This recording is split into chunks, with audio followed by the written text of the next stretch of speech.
Geger, Prabowo tolak salami diplomat sombong Barat, Indonesia disebut sudah tak butuh Uni Eropa. Pemirsa, lagi-lagi Presiden terpilih Indonesia, Prabowo Subianto menunjukkan sikap yang tak sukanya pada Barat, yang selalu mendikte, Indonesia menolak keras segala bentuk intervensi dalam bermitra. Hal ini terjadi ketika Indonesia kembali diseret, atas tuduhan monopoli perdagangan, ke WTO. Saat ini Uni Eropa meluncurkan siasat baru untuk melawan aksi pemerintahan Indonesia yang mengajukan banding atas kekalahan gugatan di Organisasi Perdagangan Dunia, World Trade Organization, WTO, perihal larangan ekspor biji nikel ke luar negeri. Siasat baru Uni Eropa adalah tentang konsultasi penggunaan peraturan penegakan atau Enforcement Regulation. Dalam situs resmi Uni Eropa atau European Union, Eropa, dikatakan bahwa, langkah pembentukan Enforcement Regulation itu setelah Indonesia mengajukan banding laporan ke WTO atas kekalahan gugatan beberapa waktu yang lalu atas aksi anyar Uni Eropa itu, pemerintah melalui staf khusus Menteri Perdagangan Bara Krishna Hasibuan buka suara.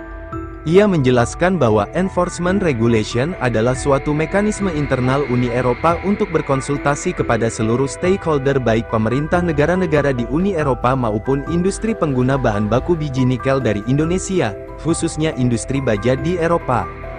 Konsultasi itu untuk melihat kerugian dari satu kebijakan yang diambil oleh negara lain yang berdampak kepada Uni Eropa.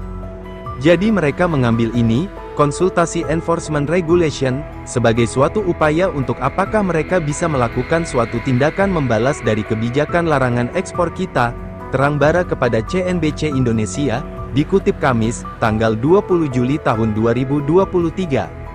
Sebagaimana diketahui, pada tahap pertama gugatan Uni Eropa di WTO, Indonesia dinyatakan kalah. Namun Indonesia mengajukan banding gugatan tersebut pada akhir tahun 2022.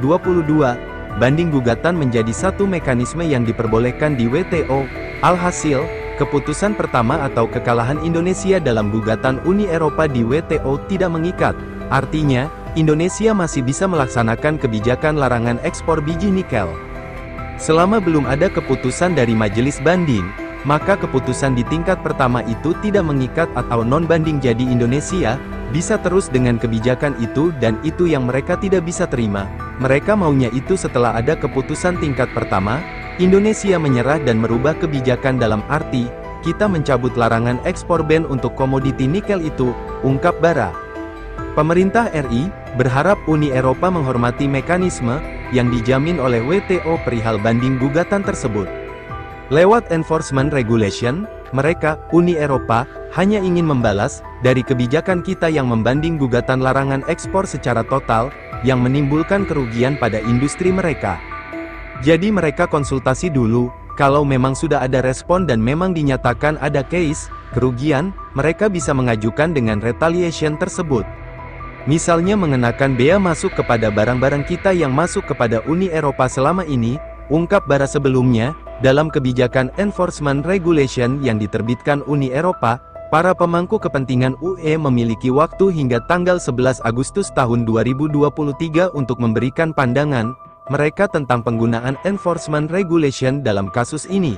Adapun tindakan yang bisa dilakukan ini dapat mencakup pengenaan bea atau pembatasan kuantitatif pada impor, ekspor.